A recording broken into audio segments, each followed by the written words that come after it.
Welcome back, anyone. Anyone? Everyone. Anyone and everyone to our, to our second game tonight, an adventure which we are calling A Seat of Power. Do you want to take it from the top, Pete? No, I'm pretty happy with that take, honestly. Okay. All things said and done. I think it was above average. No, you definitely didn't roll above a 10 there. Yeah. The courts will determine that in the long run. We call that a low wisdom score on pizza. If we could all focus up for a moment. As we come into our adventure here, Ideal, Fawkes, and Sylias Galanodel. The three of you, in your recent recollection, the last thing that you remember doing is you stepped through a door and said goodbye to Bartholomew in a space of pure white, specifically the door that was located in the back room of Bartholomew's shop. After you stepped into that space of pure white, it slowly faded away, that incredible blinding light, and into darkness. And then slowly around you, each of you begin to hear sounds. First, it's just some low rumbling, and then you begin to hear the signature beeping and whistles of what sounds like definitely some very advanced arcane technology and powerful trigonometric devices beginning to whir and come to life around you. Each of you open your eyes and turn, and with a sudden, as you come into the space, you feel your bodies start to just exist in the space. Liquid drains from around you, and air kind of starts to touch at your skin, which is all pins and needles. And the pods that each of you are standing in this strange chamber open up. It's an experience that you had about 2 hours prior, but now you suspect it is real. Unlike the last time that this happened, however, you're not fully kind of dressed in all of your battle gear. It's not sitting there on the ground in front of you, and you're not seemingly immediately next to your allies. Each of you on your own kind of hop out and into the space where rows and rows upon rows of these pods are all kind of lined up in a kind of a very long and open chamber. You can see the faces of other adventurers, some that you recognize from Bartholomew's shop, some that you do not, also frozen here. The three of you have woken up. As you look down, you're wearing currently, it appears, only a simple tunic and pants. And you come now into this strange space, presumably the same one that, as you're looking around and recognizing a lot of similar features, the same space that you emerged from before. What do you all do as you kind of wake up? You don't currently see each other. Well, hello there, flippin' Roderick, flippin' Bartholomew's toady shopkeeper boy who forgot to pack any goddamn beer for when Ideal and Switch, both of you hear a very strange, angry in a very strange way, Fawkes kind of shouting from the center of this chamber as you're kind of coming to and finding your bearings. Do you guys kind of walk over? I need a drink! God damn it, it's the end of the world! This is probably a fate worse than death! I'm gonna have to start my own distillery at this point. I shout back at Farku, we don't care about drinks anyway. It takes 5 points of lay on hands to cure drunkenness. I'm immune! Ah! Shit! It's the ritual I got. Ideal is the calmest person currently in this situation. I guess Switch is also reasonably calm. But Ideal, what are you doing? Wondering where the fuck Roger is.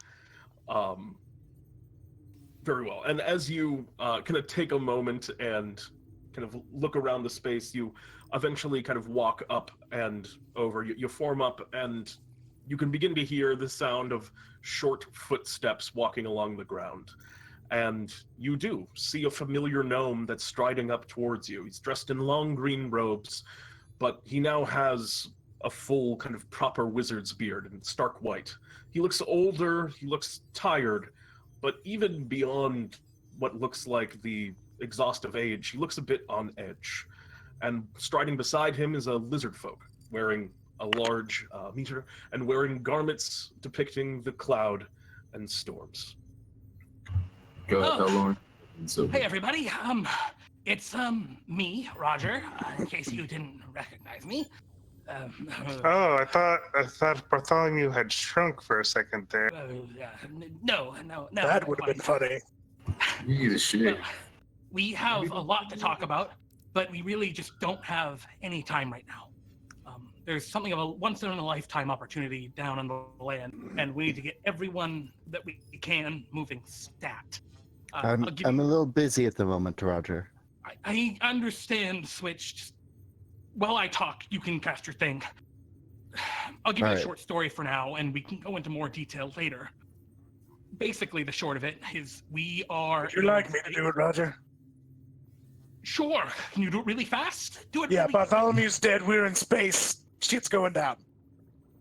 I'm actually not too sure about that first one anymore, but I'll talk to you about that later. Okay, Bartholomew's maybe dead or in stasis. The world's basically over, and we have to fix it. Is that better, Roger? You want to criticize my quick explanation some more? No, that's fine. You're on the moon, you're in space. We need you to go down to the lands. Do you remember the back room of Bartholomew's shop? There were items, magical artifacts he had back there. That's literally the last thing I do remember, is walking through the door in the back room. Yeah. Good. One of the items, the seed. We've picked up its magical signatures using the moon base's scrying arrays. And, well, they seem to be weakening. It's split into two. I think my guess is some creature contacted the seed and has kind of become overwhelmed by its power. If we can get a hold of whatever is giving off those magical signatures, we should be able to use any sort of magical components from them as a basis for future scrying. We can probably even get a lock on the seed if we can get both of the creatures. Oh, I see what's happening here. You find the magic seed and you decide, oh, let's wake up the Ancients Paladin. They'll know what to do with the nature thing. This was actually incredibly convenient that you just happened to wake up. If I could wake people up, we would have done that already. Yes, so weird. Right. Hold on. My head hurts. My copper flask is empty. Do you have any lubricant, or are we actually doomed? Copper There's flasks. nowhere. We should. Euchaunkas, you know where their gear is. You can. Get Yeah, them it's up. right here. Oh God. All right. Well, you. Thanks, sort through that. Euchaunkas. Yeah, no problem. I need to head over. I need to get Kurgan, Selkris, and Lance ready. I know Sword is starting to come to. You're all he's that taking are awake forever. currently. God, no. My flask. We can't wait, Euchaunkas. I need you to get them geared up, and It's actually It's empty. not their gear. You said we need to get them geared up quick, so I ate it. And then get them down to the surface. I've already set up the arcane catapults. We don't really have time to waste here, and we need to get whatever those magical signatures are. Wait, on the surface. Is there any drinks left? Or what can we do with the seed? What does it even use? The Like, seed- why are we... The reason Bartholomew showed them to us, something that Euchaunkas left out. There are it's a series of really amazing great brief evil explaining. creatures, great evil beings that have enslaved the world. And Yeah. apparently those artifacts Oh, yeah. are the keys to defeating them. That's why Bartholomew showed them. So don't worry about it. I know everything. So Okay, Let's- sure. Euchaunkas, answer whatever questions they have and get them going. And the rest of you, please. why are you not wearing any pants? Huh? I always wear a robe. Just don't die down there. It's a lot harder to get you back up here than it was. Really? Switch, did he always wear a robe? Oh my goodness. All right, Euchaunkas, get them to this. Get going. I'm gonna go. I need to You I get could've guys see sworn he Roger was turn and accused. begin to shuffle hurriedly down the corridors. up towards, presumably, the arcane catapult, as he had said before. Let's go to the catapult. Is this or the your first? armory. Yes. No, I brought all their stuff, remember? Oh, yes. Wait, you did? Okay, yeah, sure. Euchaunkas is the armory. Yeah, I vomited it up. Oh, yes. You vomit up all of their stuff. All of you kind of take a moment and gear up. I assume you take the requisite time to put on all of your heavy armor. Donning heavy armor. Yeah, you guys an hour don heavy later. armor. So Help each other. Hey, can you get that stuff for me? I can't find. Euchaunkas, help me out here. This. Okay. and as you're kind of finishing that up, one thing, switch that happens as you kind of finish casting your Find Steed, as you attempt to conjure your Banderhob loyal companion, Jeremiah.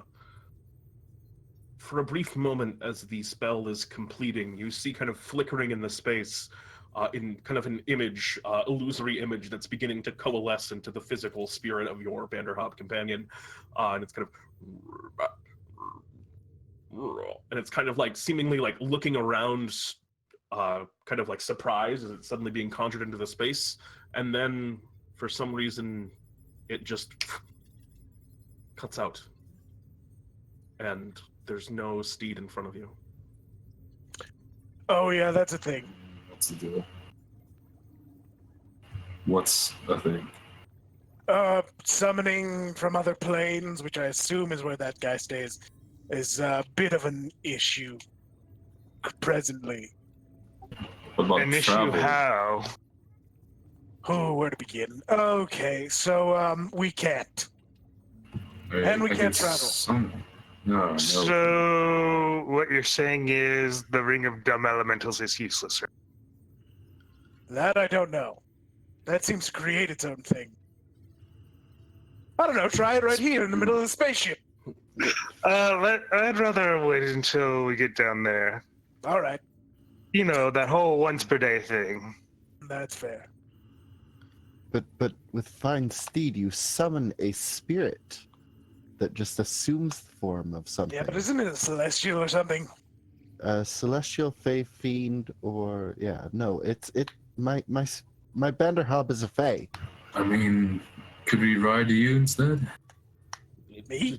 It definitely happened that way, though. Switch, as I described it. Do I still have the spell slot, or is that expended? No, it was expended. Ooh. Different pieces. But as you kind of finish donning your armor at this point, Euchaunkas kind of, I imagine, continues to catch you guys up on as much as you can be caught up in a short period of time. And you guys work your way down to the arcane catapult. Yes. Very good. As you arrive, you can see Roger kind of hurriedly going over the controls, making last-minute adjustments. This isn't your first time using one of these arcane catapults, although usually the kind of point is the opposite. You're usually heading to the moon and not down from it. As you kind of emerge onto the elevator, you can see down below the lands of DnDTime spread out before you, but they are decidedly, from this viewpoint, affected. The ground in places seems to be grayer, more devoid of life, and the sun that shines down on it is a brilliant green. You walk into the chamber, and the arcane catapults are prepared. Oh wait, we're on the moon. I thought this place was destroyed. Oh wasn't no, the the moon's fine. The future's fine.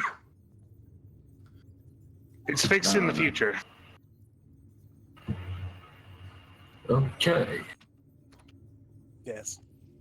Oh, so there's eight. So there's 8 great evils. One of them is the green sun. I have a working theory that Selkris and I are the 9th and 10th, and that Switch is the 11th.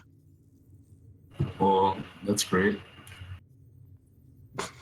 Do you guys hop in? I know Roger's still there, kind of hanging in the space, but you guys kind of step up, and Roger kind of readies things and gets ready to send all of you off and down. Is there any last things you want to say or do before you get very quickly rocketed down the lands of D&D time? What actually happened to Bartholomew? Bartholomew is the 13th evil. Who's the 12th? I would say Lemek, but I'm not convinced he's real. Yeah, so... Switch turns to Roger and clenches her hand and shakes it a couple times and then throws some dice at Roger's face.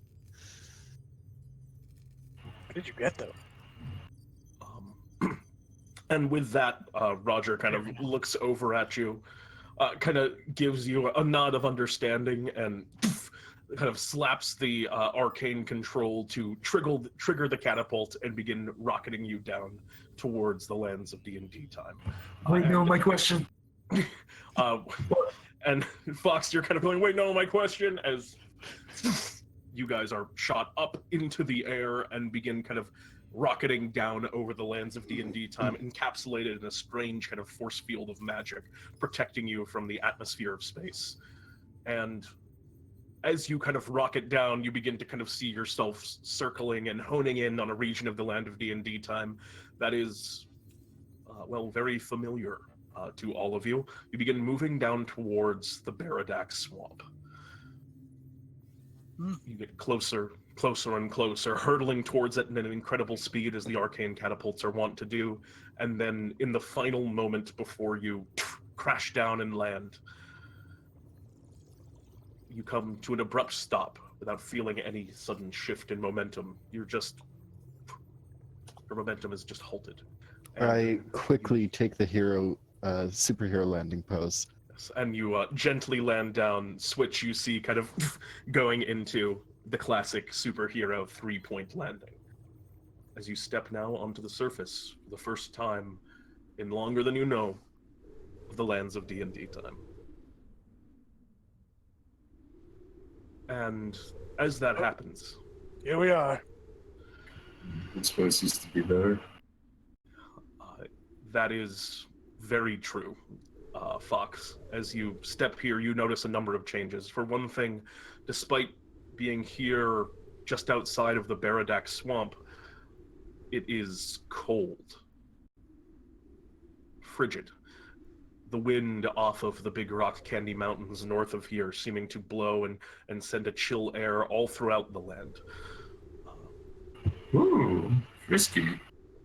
Additionally, as you kind of look upwards and you see that green sun kind of beating down on all of you, I would like you all to make me a wisdom saving throw. Does that include me? Everyone but you. You've already done this wisdom save. Yep, +5 or... Yep, you guys both got your aura. Wisdom, not charisma. Sure. Switch and Fawkes, both of you succeed. Ideal, as you're looking up and you see the green sun kind of just beating down on the kind of pallid gray landscape of DnDTime, you just feel a sudden unease. There's no mechanical implication to this at the moment. It's just in the back of your mind, a twinge of fear begins to grip you. And Dender, is that with the +5? I gave him the +5. Okay. But 15 is not enough. Yeah. So, are you alright? And with that, you are back in the lands of DnDTime. You look about and you can see the Baradak Swamp before you. The kind of cold wind that I was describing before seems to have rendered what was just a very murky and lush, kind of vibrant swamp. Still, trees grow up here. There are a number of even deciduous trees here, but it is what used to be very kind of wet and full of life is now kind of dry.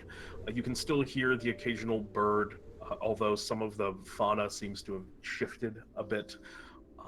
The trees here are alive, some of them, but a lot of them aren't quite faring well in the new environment that they've kind of been exposed to. The swamplands themselves, you can kind of walk over a lot of areas that used to just be complete murk and swamp. But there is just a layer of grime about everything as you begin working your way into the wooded glades beyond and traveling through the swamp here. I've seen the green sun before, but dealt with the cult, but I didn't expect to see it so soon. Switch, do you think you could find Jeremiah? This is their swamp, right? If you can't summon them, I'm not sure how your steed works. While your steed is within 1 mile of you, you can communicate with it telepathically. Is Jeremiah within 1 mile of me? Jeremiah is within 1 mile of you right now. I communicate telepathically with Jeremiah. Jeremiah, are you there? Does Jeremiah speak languages? Jeremiah speaks a language that I speak due to fine steed. Very good. Does Jeremiah speak a language naturally? Is what I'm wondering. I don't know. Speaks frog. Jeremy? Understands common, but can't speak. I'm looking at it here. So, you begin kind of reaching out to Jeremiah, and you ask where Jeremiah is? Was that the question? Yeah. In your kind of mind's eye, you can see Jeremiah is currently moving. You're not quite like seeing through its vision, but Jeremiah is like thinking visions to you, in a sense. And Jeremiah shows you first what appears to be a series of huts in trees, kind of raised up off of the ground and out of the swamp, and there's kind of a community of people around here. All of them are kind of pretty well bundled up, but they seem relatively adapted to the swamp herein.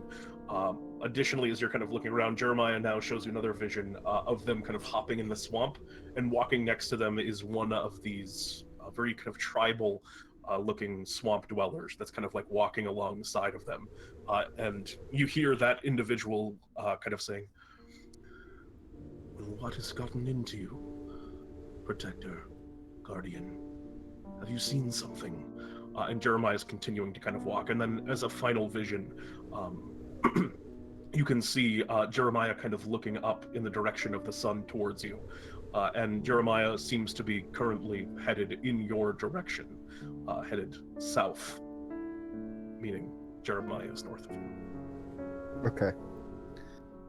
I'll reply back that we're heading north now, and I'm just gonna start walking north without saying anything to my allies. And Switch begins to kind of like step off and into the glade. And as you kind of say that, Jeremiah replies, you just see another kind of image, and it's just a picture of you kind of looking at Jeremiah from out over the top of your keep. Just a joy of being reunited with you. So we're looking for the seed. This place looks pretty devoid of life.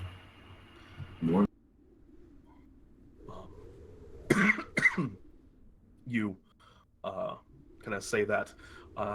As you guys are making your way, kind of following Switch's lead here, is there anything that you're doing or discussing, or are you just kind of walking as Switch leads the way, or anything you want to do to prep?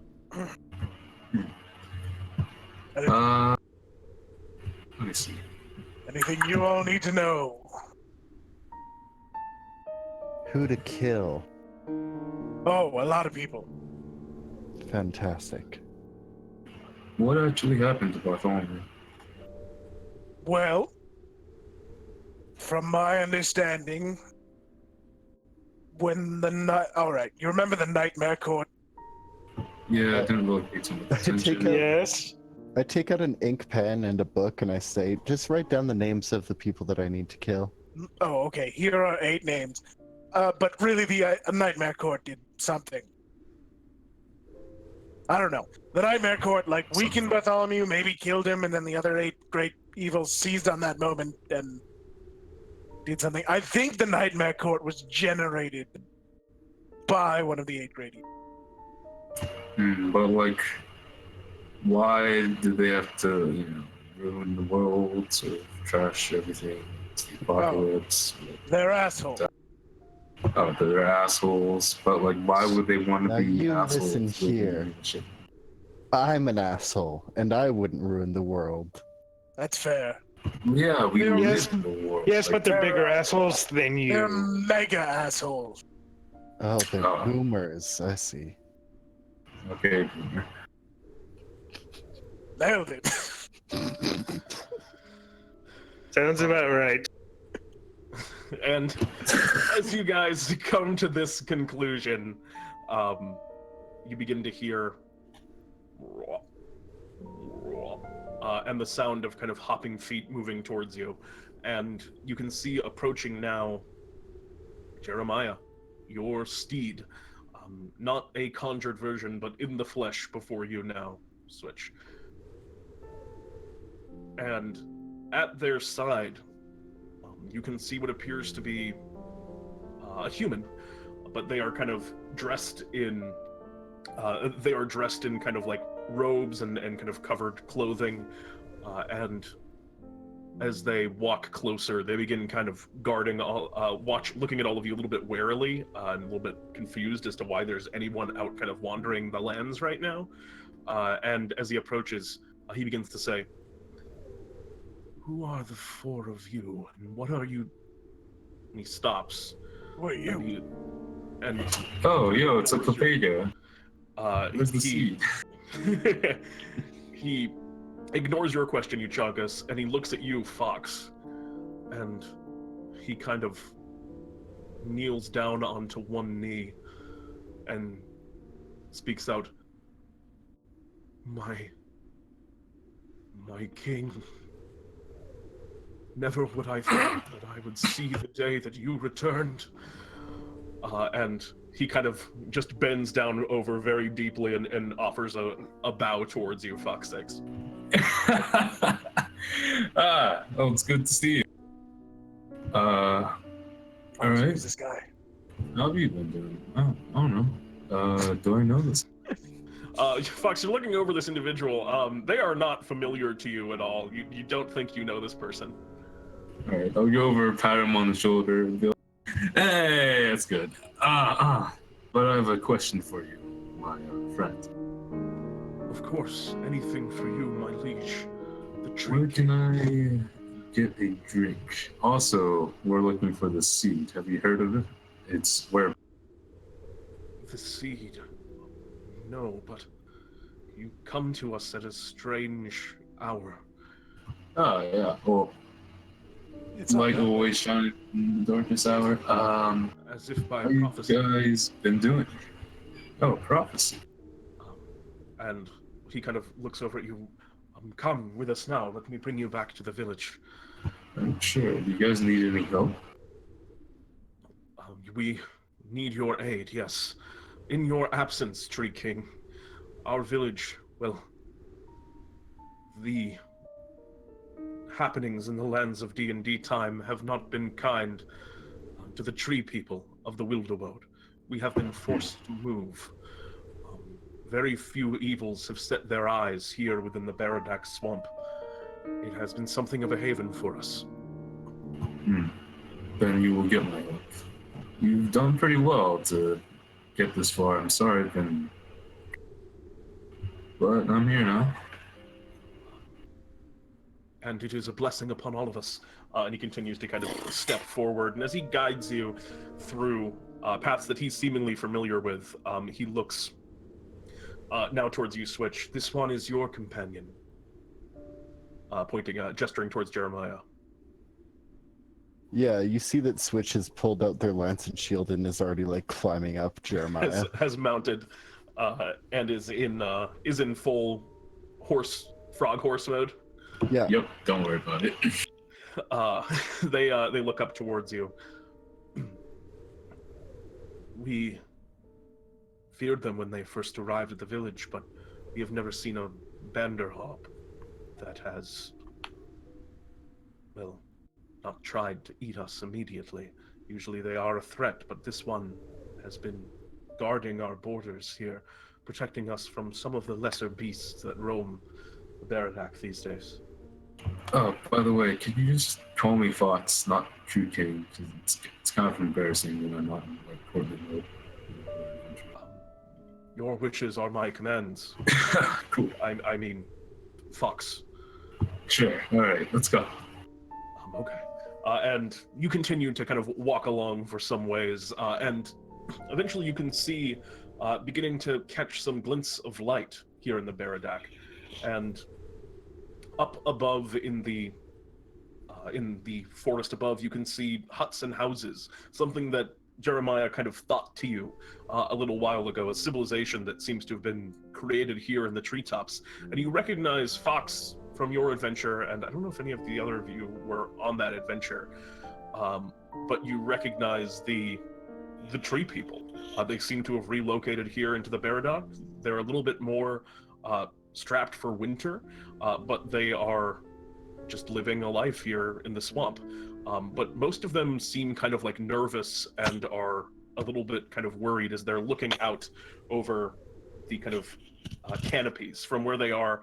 He kind of walks you up to one tree that sticks out a bit above the rest of the forest, where they have a hut kind of set up at the top of it, and you can just see like the canopy of the Baradak, an ocean kind of spread out before you, and people are kind of like studying it pretty closely as they're kind of gathered around.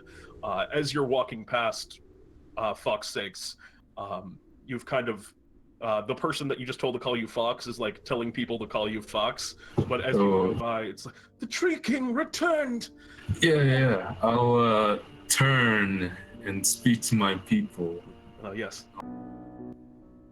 Everyone, I have returned. I'm Fawkes, the sword that cuts the heavens, and I've ignored my duties as king for too long. I'm here. Back. Bow to me. And as you kind of let out this incredible kind of hail, herald of your arrival here. Can you guys hear any music right now? It's not going for me.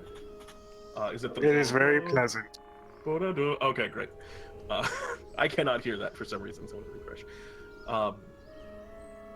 Fawkes' sakes, the people are just kind of looking on at you in awe, and they all kind of like drop over and bow and begin to kind of hail your incredible return here in the lands of DnDTime. Aha! I've returned to save the day and restore the kingdom. Now let's go back to work. Let's keep going. Fawkes, how many random groupings of people are you just king of? I don't know, man. I look over and I say, yes. He's the one true king. Yeah, well, actually, now that the world sort of ended, there aren't really that many kings left. I guess true. that's truer than ever now. There's a duke who you would, I guess, outrank. Of course. And, What kind of idiot keeps the title Duke when the world's ended? I know, right? Like, Duke of what? Nothing. Oh, Duke of Frost. That's his name. What a dumb name. Wow. Why didn't he change it to King? I mean, Who's gonna stop him? And as you guys are kind of having this me? conversation, some of the people around you are going like, do not speak ill of the Duke of Winter unless you... Oh, it's Winter. Oh, the Dick of Winter? And like they kind of like nervously like kind of like huddle and step back away from all of you, but a lot of them just seem very invigorated to see people that look so like hardy here. A lot of these individuals are wearing clothes that are like pretty scraped together from whatever animal skins they presumably could find. Yeah.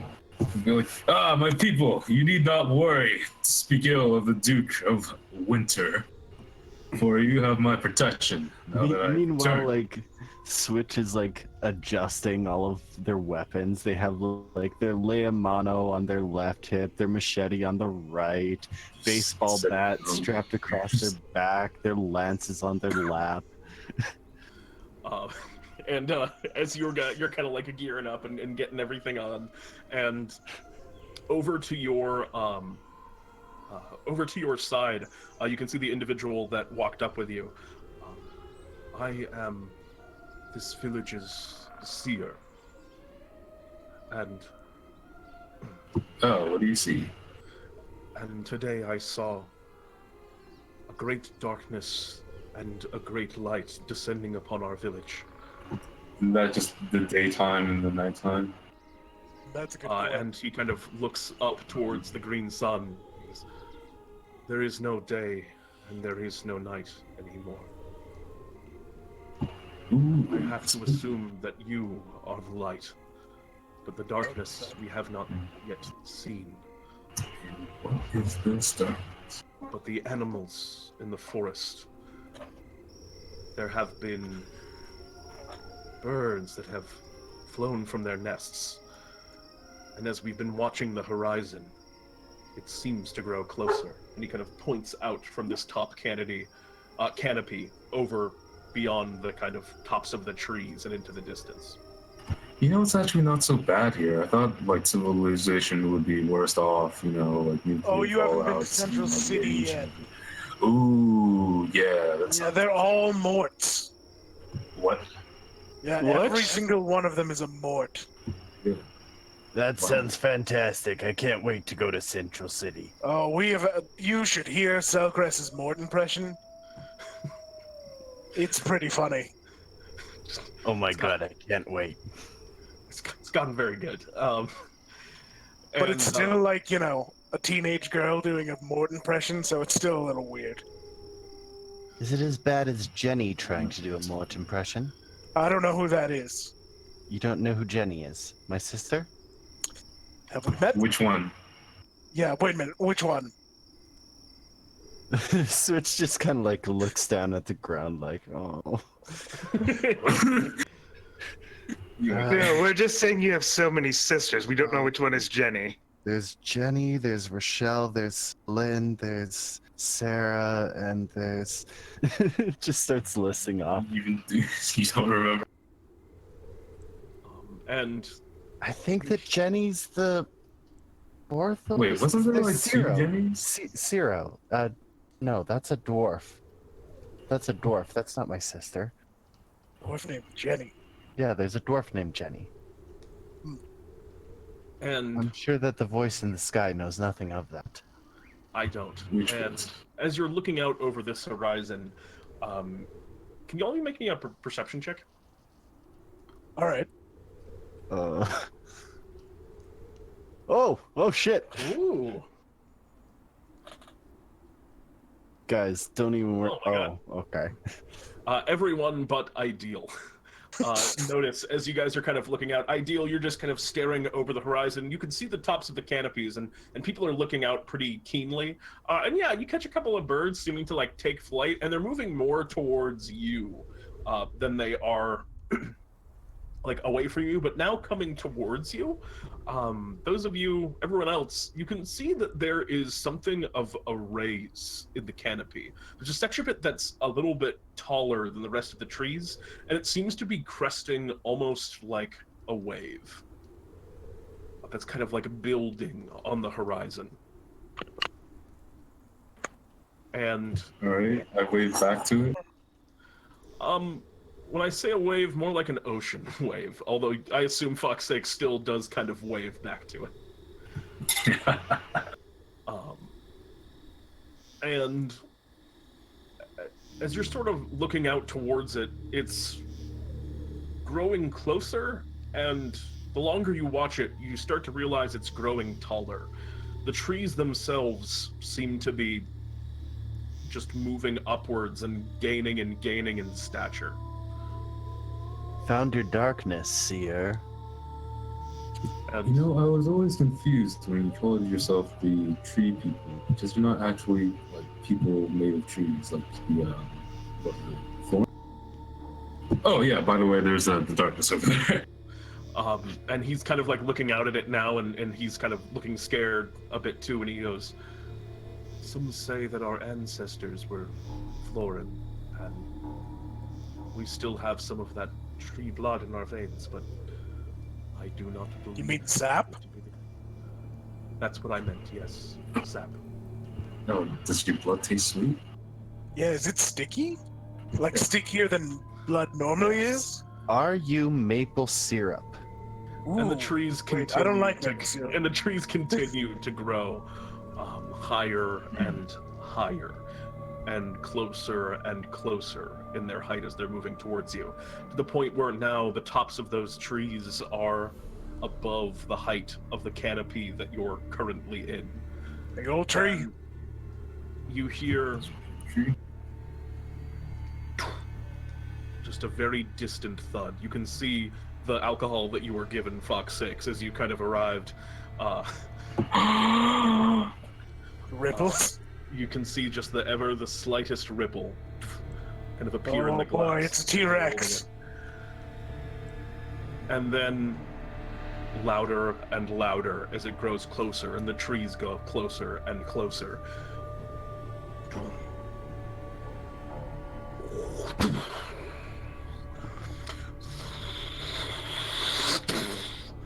Incredible kind of crashing noises that grow more impactful with each step.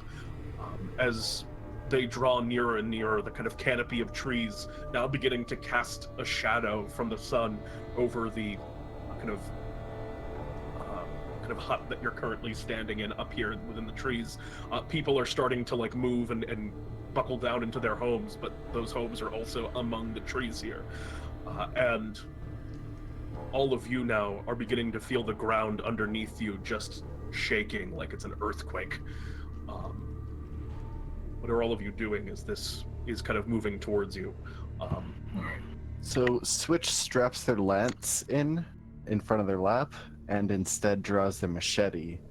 It says, I believe it's time for some gardening. Yeah. I take my sword from my back and swing it across in front of me, and it turns into a curved sword, a reaping crescent, maybe. And I'll get into sort of like a battle stance with the shield out, covering my lower half. Very well. Be like, Who's up? I may have been interested by the idea of eating people, but I'm not drunk, so now's not the time. You can talk to me. Okay. Call back to last episode. Yeah. And the kind of seer that was before you just goes, Fawkes 6, we entrust our kingdom to you. Guide us well. And he kind of hurries down and begins to take cover. Everyone down, take cover. They all, anyone that was not already doing so, goes about and does so. And the trees are getting closer and closer. Euchaunkas, ideal, is there anything that you guys do as the trees seem to be about to kind of raise up and kind of go above your height as this swelling wave of foliage kind of comes at you? Call lightning. Could I do one more thing? Yeah, absolutely. All of you can. Hero time, fighting time, time for the theme. I'm gonna bonus action play some inspiration for, you know what? Switch. Is it a D4 that you get? Yeah. Or is it a D? Okay, cool. Switch. You have a D4 inspiration dice to use at your leisure, and I yell out in Sylvan, Aludanari Delanar, which translates to, you're fucking dead, kid. And yes, Ideal, what are you doing? Ideal summons his cane, and that's pretty much. Cane out. Just a quick. I imagine there's a couple of quick, gentle laps upon the ground as you just kind of stretch yourself out a bit. Yeah. Just summons the cane and takes an awesome pose. What attire are you in today? I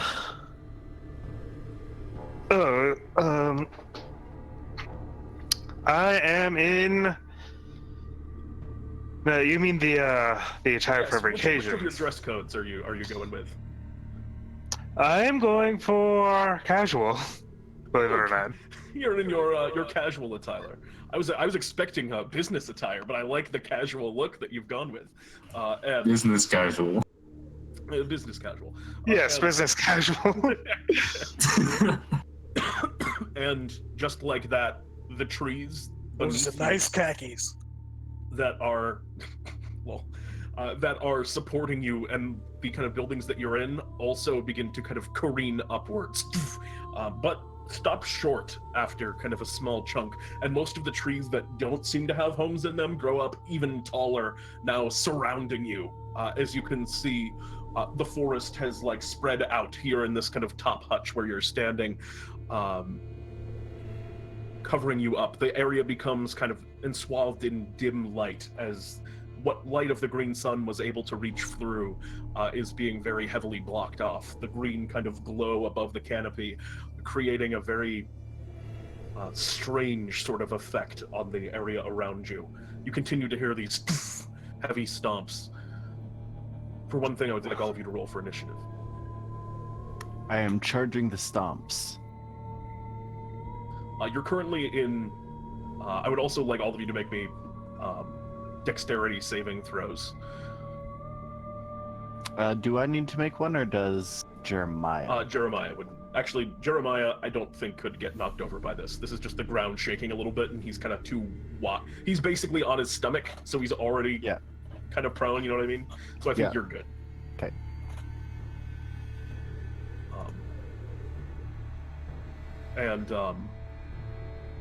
It's not incredibly hard, so ideal. You are also still kind of maintaining your solid footing as the tree that you're in kind of rockets upwards, just a little bit, growing up from the ground. You don't really have the ability to charge, per se, towards whatever is coming towards you, which you can't quite make out yet, because you are currently on top of one of these tree huts that is raised within the forest. So you'd just be jumping off and down to the ground, which you can do if you wish to do. Yeah. Okay. You're going to jump down. It's about 30 feet down. You cool with that? Shadow step. Ah, wonderful. Jeremiah, you guys see his switch instinctively just kind of sends Jeremiah shadow stepping down towards the ground. Jeremiah kind of rivets a little bit and seems to be very much excited to be back in the saddle with you again. And this guy's gonna Back in the saddle again. Ah, shit. Here we go again. You can see around you roots beginning to spread on the ground. Giant roots. And moving amongst the trees here, which are growing and kind of swelling with size with each step, you begin to see an incredibly large shape moving about.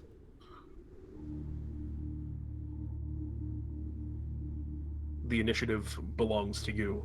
Ideal. What would you like to do?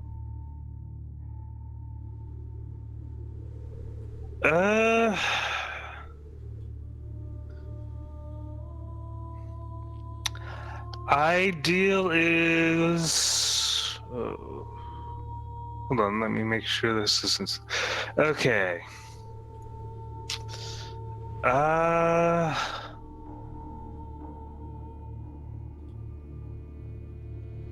Ideal's going to...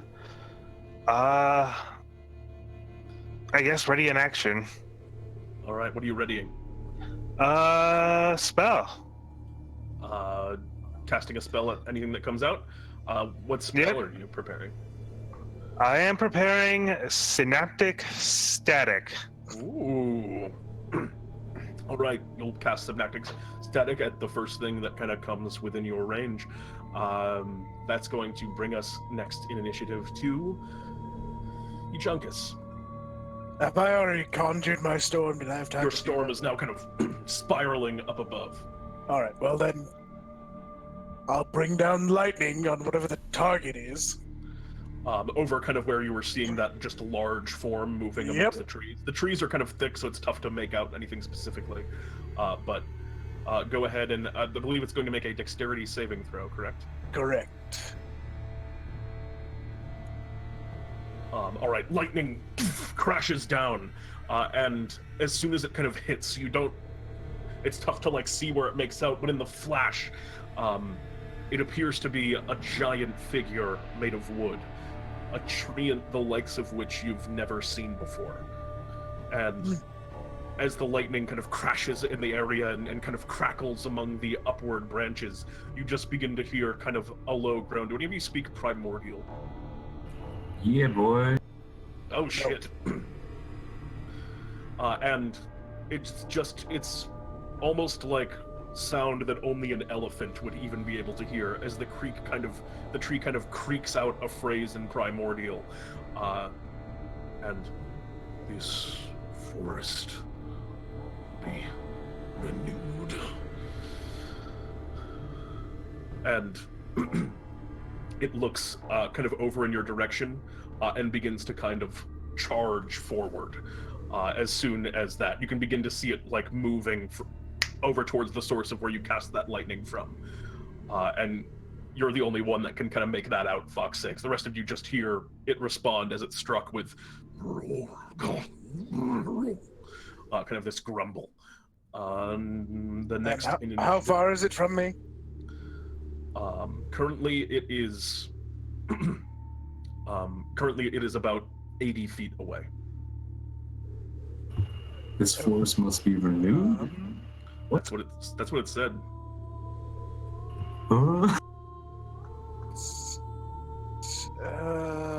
What's your range? Okay, then I'm set. In that case, that's going to bring us. What were the other two initiative scores here? Farku, you had a 16. Farku. Okay. How far is the forest away from us? 80 feet is from the thing that you can see that Euchaunkas just struck with lightning. A little bit tough to make out some of the details. All right. I'll move up so I'm 10 feet in front of everybody. And they're still close enough for me to... You want to jump down? You're currently on top of this kind of hut that's up raised into the forest. So if you want to move down to the forest floor and like run closer to it, you'd have to jump down 30 feet. Are you cool with that? Yeah. In that case, I will use my action to... Dude, okay. I will use my action to dash, and I will just sort of fall down 30 feet. All right. Onto the floor, descending with a slow fall. Oh wait, I forgot that you had your Orin plate, so you take no falling damage. You kind of jump down, and then you're going to just begin rushing forward. Yeah, and if I see it, you know what? I'll play the music a bit louder and give myself a bit of inspiration. In that case, as you rush in, as you rush in, it is now this creature's turn, and you begin to play kind of a battle theme as you move into the fray. Your music box incants, and the creature kind of turns and begins kind of lurching towards you with more kind of heavy footsteps. And from kind of deep within, you just kind of hear, "Cleanse the blight upon this land." And from the ground, kind of around you, these massive roots that have been kind of scaling out from the center of its form begin to move towards you and whip and curl. As they kind of stretch outwards, they move up and around it, kind of crashing up through the ground and towards you. I need all of you to go ahead and make me strength saving throws, as it's going to use its ancient roots upon each of you. I stop dashing towards it, stay defensive in the spot. Ideal, you had a ready to action, which you can go ahead and use. All right. It's going to make an intelligence saving throw. That is one of its strongest suits. 6. All right. It's one of its strongest? Oh. I said it's not one of its strongest suits. Oh. Which is good for me. What happens to this creature? It takes 30 psychic damage. And That's a lot of damage.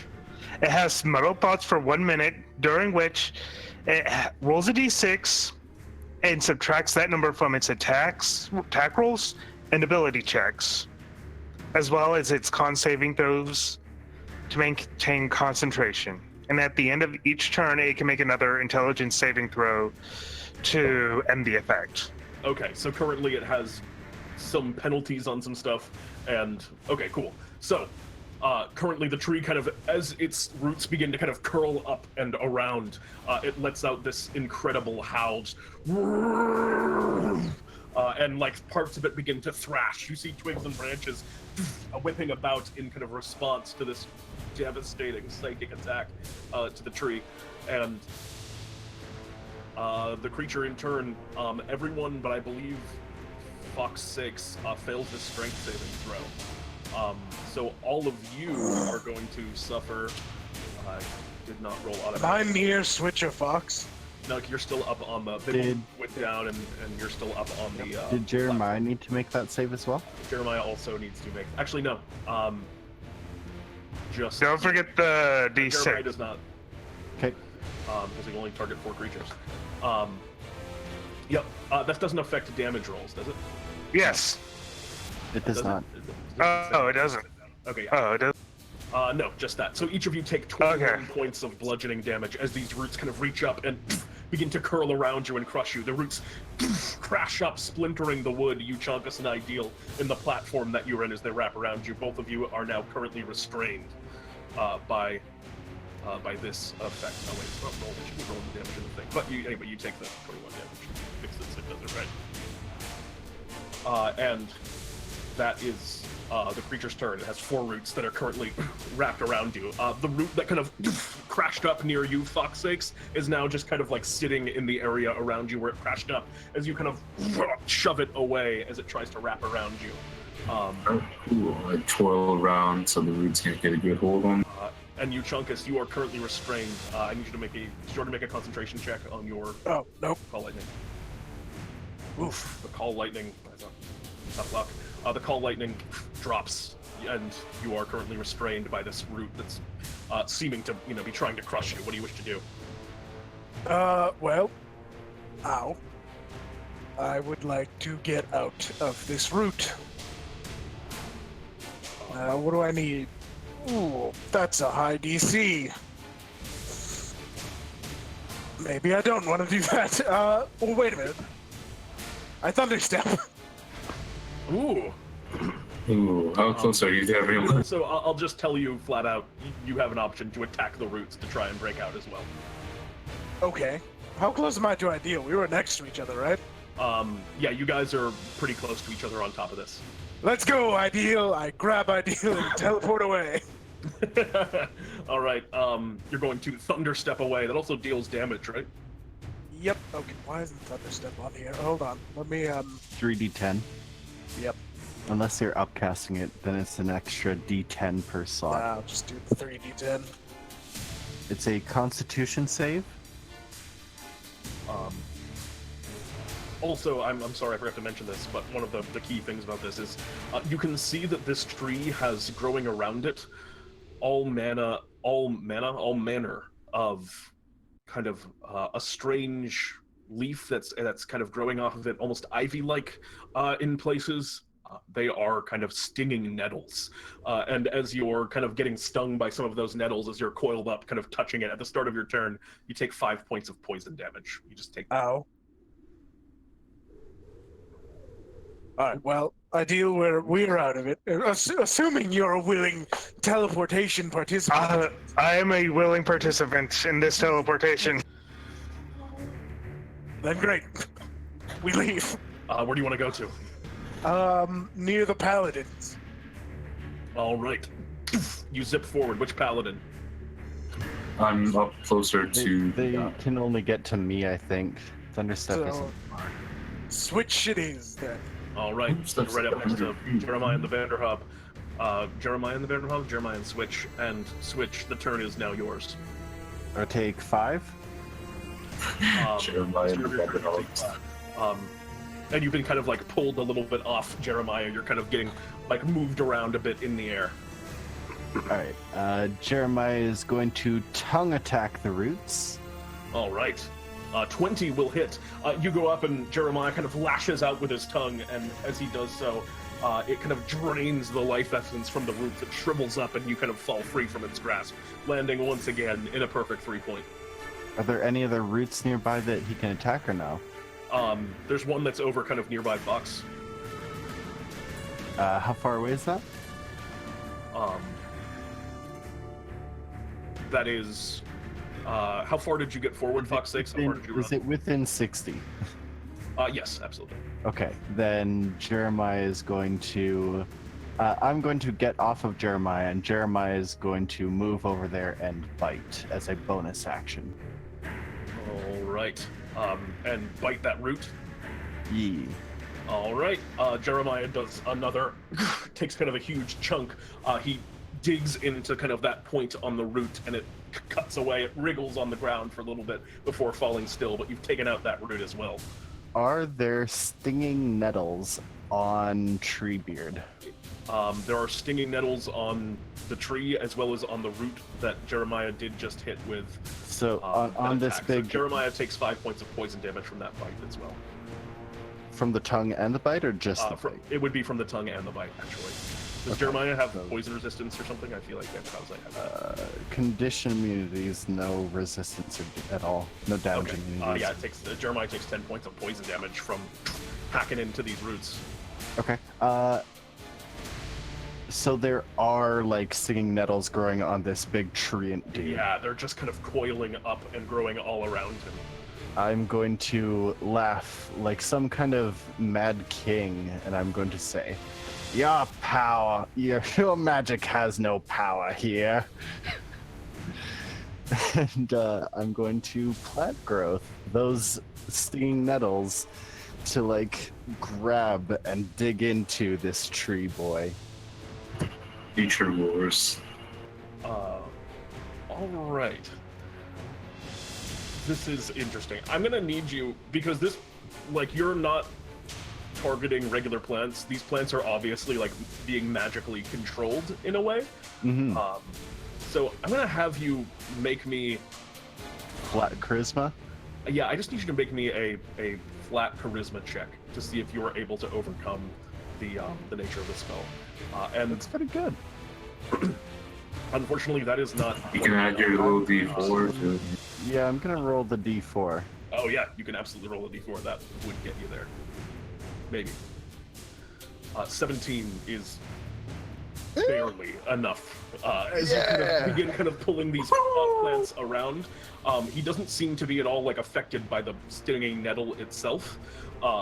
Like this is something that's growing off of him. But you kind of coil it around and try and make it like wrap into the ground around the tree currently, and it begins to like spread outwards and into the area around him. And that is your intended effect with this. Was your intended effect to? Because I think you're using the spell like outside slow of its him intended down, use. grapple him, whatever Yeah.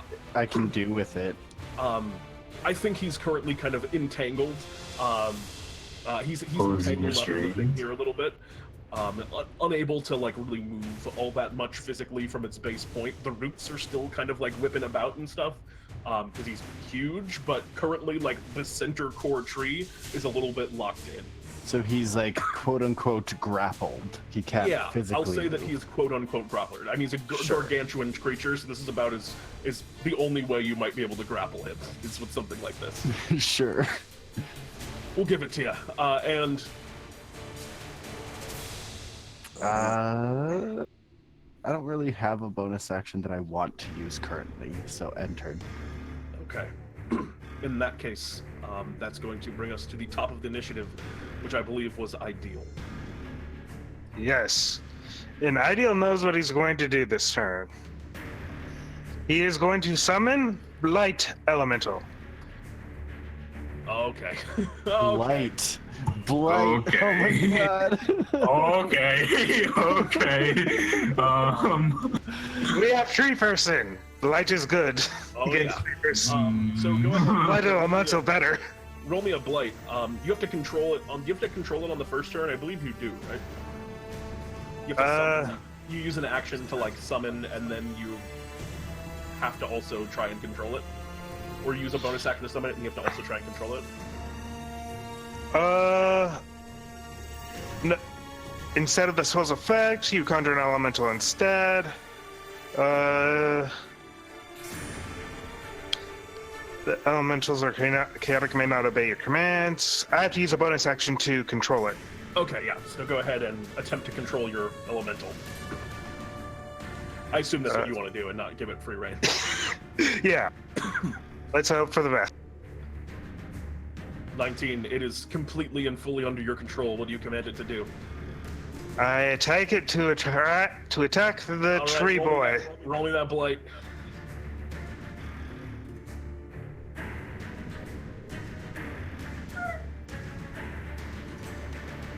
Wait, because he's a tree boy, he just has to beat my DC. Yeah. Because okay, yeah, he just does it automatically. yeah, because light does max damage. All right, he's gonna make a Constitution saving throw, right? Yeah, so that's Disgusting. 98 All right. damage that he has, and he has to beat a 17.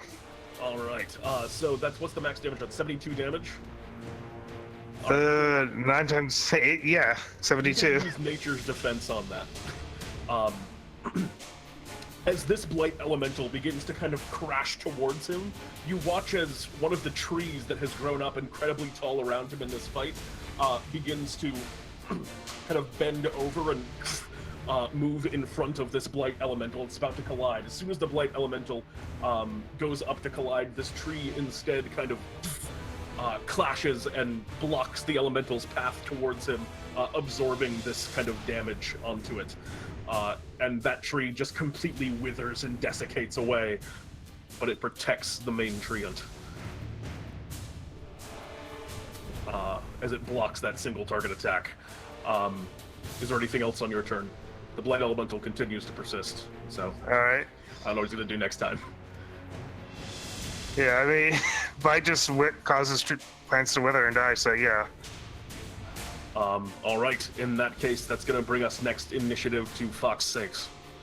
Wouldn't it? Alright. No, Oh, I'm I'm at sorry. 20. It was you. No, wait. Was it you, Euchaunkas? Yeah, I got a 20 and I ideally got a 21. You're right. I'm sorry. Go ahead. Yeah. All right. I'm gonna spend 4 of my charges on my rock to shoot this thing with a witch bolt. All right. Where's Go ahead and make me an attack roll. no? Why are these? Oh, there it is. 21. 21 will hit. Roll damage on that.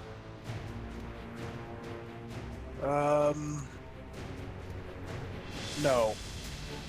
He takes You don't have 48 damage. Oh.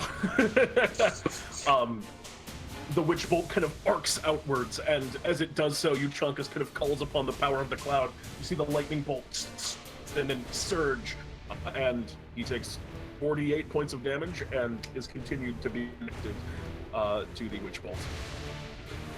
It only does the extra damage on the first round, correct? Yeah. And yeah, that's another huge chunk of damage. Anything else on your turn? No. All right, that's going to bring us next initiative now to Fawkes 6. What do you wish to do, Fawkes? Alright, how far is He's it? kind of like stuck in place currently. Only about 30 feet away from you at this point. But the ground's all grassy. No, I that could was just fly like- over it, though. or if you want to use your action to take out your Well, wings. Nah, I got a Deus Vault. I can just launch myself from the ground over. Yeah, so I'll like throw my blade's tip into the ground and transform my sword into the Deus Vault and launch myself onto the treant boy.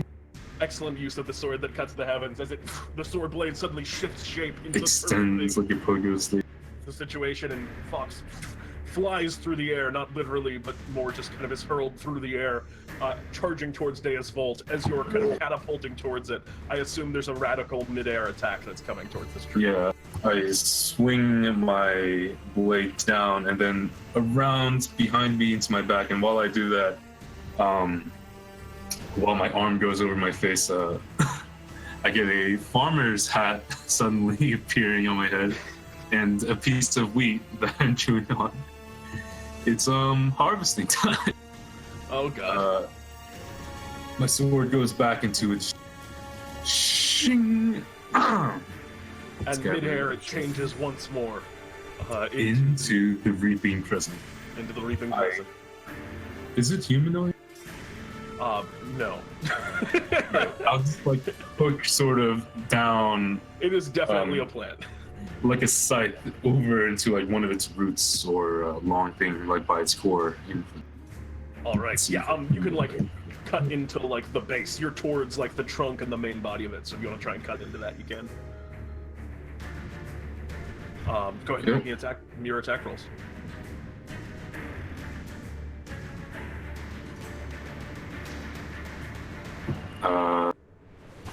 Did it roll? Ooh. A 16 only. Alright. I'll add my little default. Alright. Is that it? A 19 will just miss, unfortunately. Oh, okay. Well, keeping the momentum, I swing my blade over my head again, and landing, I go for a leap back. There you go. Oh. Bad luck. It just gets caught in the root. I guess that's it. Yeah, as you kind of go and swing the crescent greatsword around, it slashes across, cut another, but neither of those strikes are able to pierce through the incredibly hard bark of this ancient treant. And that's going to bring us to the tree in turn. Actually, no, before that, well, I skipped it, but we'll do it now. It's going to be the lair, and it's going to use its own nettle growth ability. The nettles around it, which are entangling it, it's currently trying to kind of break out from it, but on the ground around you, they continue to spread even more, now affecting not just the area where Switch had kind of conjured them around the tree's form, but also the kind of ground where all of you are standing, and further on its own hide. If you start your turn now standing on the ground, you'll take 2 poison damage from its nettles. And now it's going to be its turn proper, and we'll see if it recharges either of its features. Oh wait, I didn't mean to do 5, I meant to do 2. I'll just do the first 2, which it did not recharge either of its features. And then it's going to conjure... it's going to conjure another root, smacks out of the ground. It's going to make 3 attacks. One against you, Fawkes, this first one. That's a 19 to hit, which I believe misses. Yeah, slap. That's going to be, the next one is going to be against you, Euchaunkas. It's a 16, which I think this is. Correct. Well, rough rolls. And then is going to smack one over at Jeremiah. He's going to take a hit at. That's a 19 to hit Jeremiah. Yeah. And that's 23 bludgeoning damage as Jeremiah takes a root kind of over towards the side. The tree kind of lets out another kind of mournful call as it does so, as these roots are just spreading out all around it. And that's all for Nettle's turn. It's just going to make those 3 root attacks. Which brings us next in initiative to you, Switch. So I take 2 damage,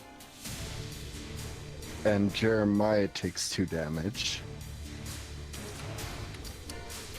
I'm going to take my lance, and I'm going to spin around in a circle, measuring out exactly 10 feet, and I'm going to point at my allies and say, "This is my aura, stand in it." And did you take the 2 damage at the start of your turn? Yep. Okay. I wrote down that Jeremiah and myself have both Okay. taken 2 damage. I'm still not concentrating on anything, Yeah, you're good. but I'm going to use a 2nd level spell slot to cast Bless. Actually, no, I'm going to use a 1st level spell slot to cast Bless on myself and my 2 allies within 10 feet of me. All right. So Euchaunkas and Ideal, both of you suddenly feel the blessings of Sylias Galanodel upon you, and the Devourer. Yeah. And anything else on there's a circle drawn on the ground where they can see. Stand in my aura. End turn. All right, that's going to bring us next initiative to the top, which is you, Ideal. What do you want to do? At the start of your turn, you take 2 points of poison damage. Alright. So I can choose to try and control the light elemental, Do you choose to do so? or I can let the light elemental do its thing and try and destroy nature. Which I will. You know what? I'm gonna let him just do his thing, and have him attack nature. All right. There are, I think, 3 major parties here, which is to say, like, I'm gonna roll a d4 and just see what happens with the elemental, which means he's either going to go after the tree on a 1 or a 2, he'll go after a random nature on a 3, and you guys on a 4. So it's most likely that he doesn't get you. Specifically Farku on a 4. He goes after the tree, regardless of your commands. So he does his move here. He just kind of goes over and goes to snap at one of the roots that's nearby. Go ahead and roll me that elemental, that blight damage. It's automatic. What's the Yes. Save is 17. Is it all or nothing, or is it half on a success? Half on a success. All right, 36 points of damage to one of the roots as the blade elemental comes over and just life force is just drained out of it. The elemental continues to kind of swirl and writhe about. And now it's your turn. That's not even your turn, so go on. Yeah, I am going to rush up to the tree and attack it with my cane. All right. Switch immediately points that is at the going to hit circle on the this roll. ground. Yeah, you do run out of the circle, unfortunately, and as you strike it with the cane, the nettles kind of around the tree are going to hit you for 5 points of poison damage, as you kind of hit it with a melee attack. But that strikes for 6 bludgeoning damage, which it doesn't seem super effective against this creature. All right. Its bark is incredibly hard. You think it may have resistance to bludgeoning. Yes, but if you remember, I for talent. I do remember, of course. What information would you like to know? Or do you get all of this every time you do it? I think so. I think the only one where I make a choice is the last one. All right, what do you want to know on the last one? How about favorite snack? All right. You learn that the creature is resistant to bludgeoning and piercing damage, and is immune to poison damage, and it's vulnerable to fire damage. You learn that the creature has an armor class of 20, and that its favorite snack is water and sunlight. Specifically, it kind of sees, and as you kind of like go into this thing's ancient mind and are... You know what? No, that's not what his favorite snack is. As you're kind of going into this thing's ancient mind, you see a specific water. The water seems to be emerging from some kind of pool here within the Baradak, and it has a very kind of powerful green glow about it. And as you kind of notice this, you also notice some of that light seemingly kind of pouring out from the center of this creature's form. just kind of in between like the gnarled kind of twists and turns of this treant's body, there is some kind of thing that seems to be powering it, of green light that you learned from this. I know what I'm doing next turn. You know, you learn a lot of things. Yeah, I'll do my best to share this information with my compatriots.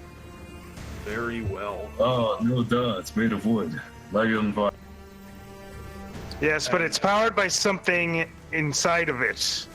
I think our best bets to stop it would be to find a way into that pool Oh yeah, with the green light. what's the tree? Where's the seed? Well, as Roger had kind of told you previously, he needed you to extract some kind of aspect from within this tree, in order to then locate the seed using that energy, because it gives off the same. It was giving off the same signature as the seed. Yeah, so- Roger had told you. Yeah. So, yeah, Probably so- it's the seed. And very good. Euchaunkas. And I'm gonna check out the spell that and I'm gonna formulate my plan and see if I can't actually Oh, go ahead. Maybe if we just ask it, we don't have to extract the essence, and they just tell us where the seed is. Just excuse me, please tell me all of your aspects. Yes, your essence.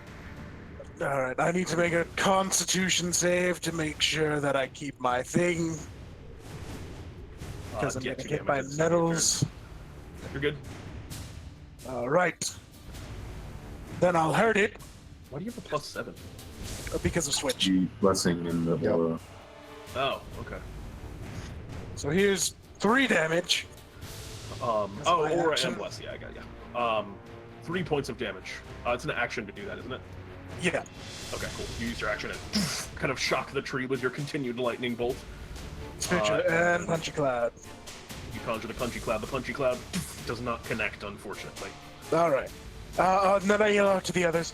Oh, now it's probably worth mentioning at this point that you can die for real. Yeah, it's no, like no. I, No Bartholomew. You guys can die for real.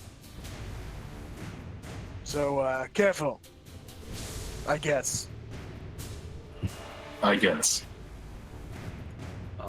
In that case, that's going to bring us next initiative, as Fawkes kind of is like in mid-battle and swinging at this tree.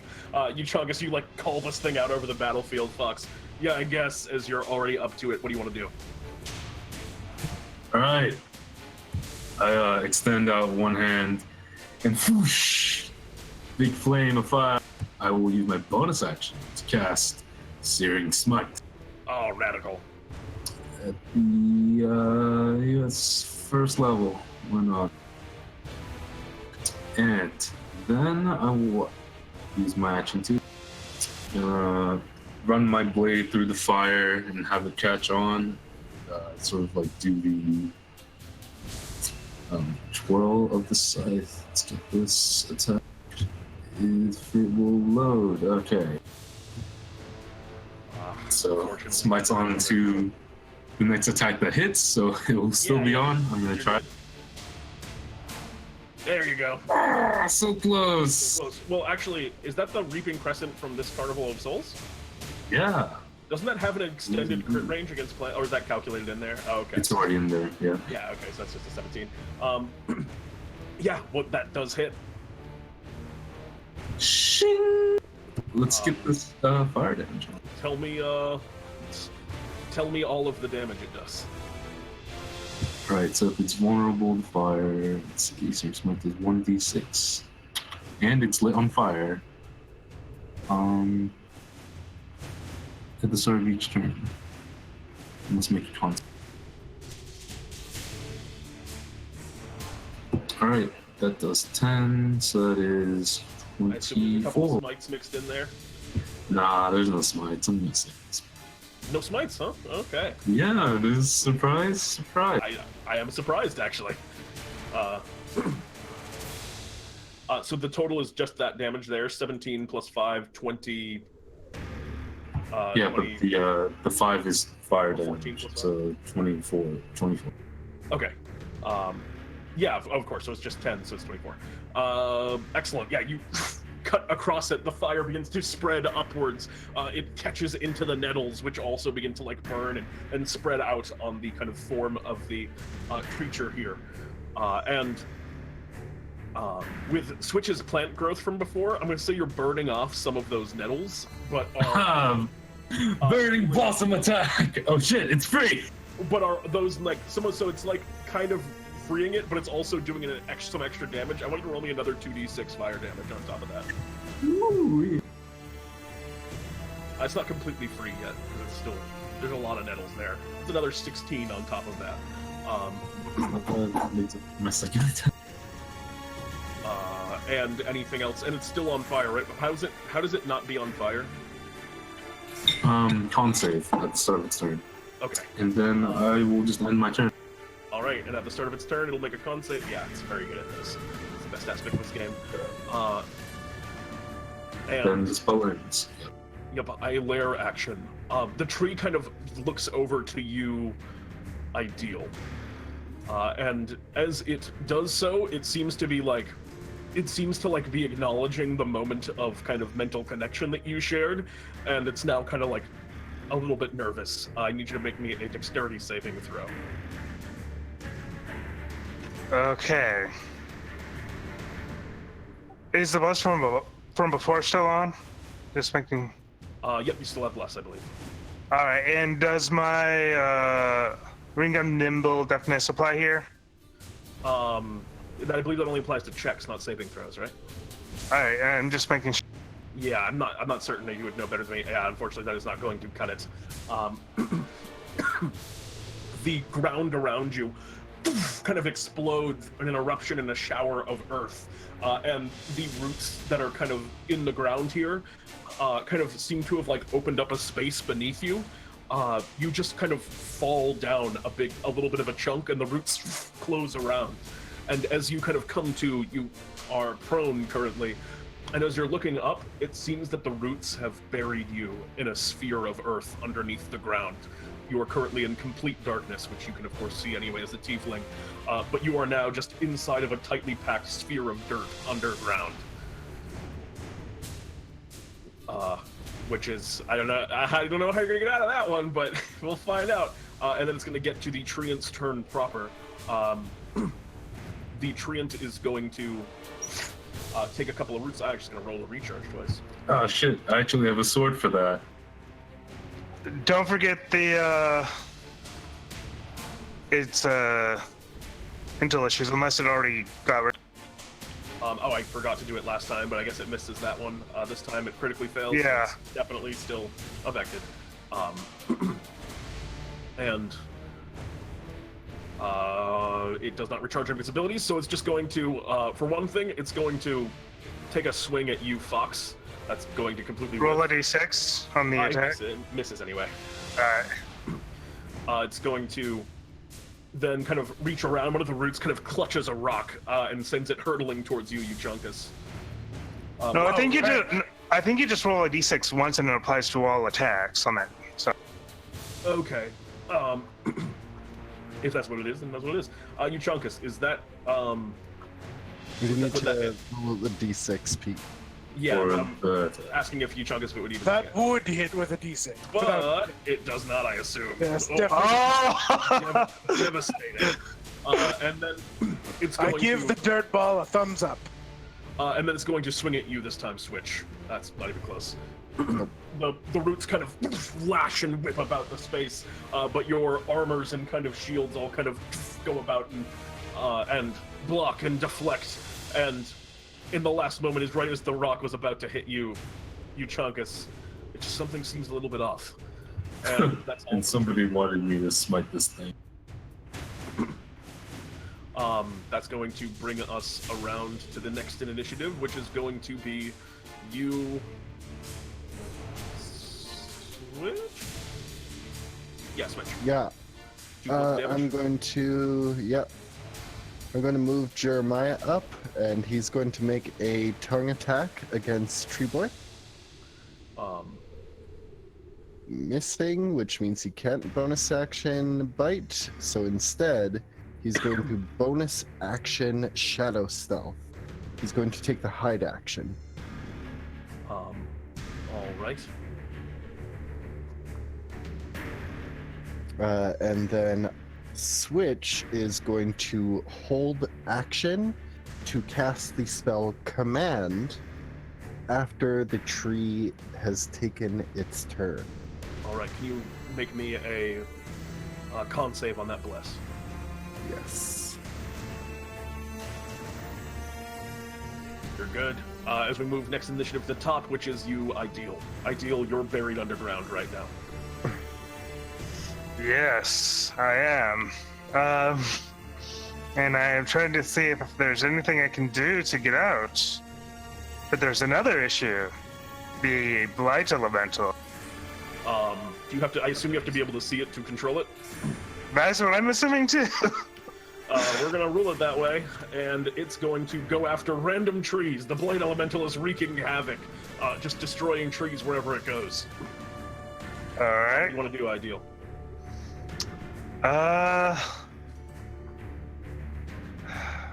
What can I do? Because all teleportation things require You to be the able to ability see to the save. point that you're towards. You're gonna have to fight away. I mean, you didn't seem to fall that far. You're not incredibly deep. I could try and dig my way out. Just turn your sword into a drill. Oh wait, no, only I can. What's Yeah, the that's- Ideal? We'll try and do. I'm just gonna try and, force my way out, I guess. I'm just gonna raw dig, or do you have like a tool or something that you're gonna try and use to dig? I could use my horn. Because you're trying to go. That unicorn horn I could try to use, All right, fair enough. Go ahead and make me an attack roll with your horn as you're kind of like crawling in. Yes. The most rarely used Ideal items. Yes. What is your critical rat when you need?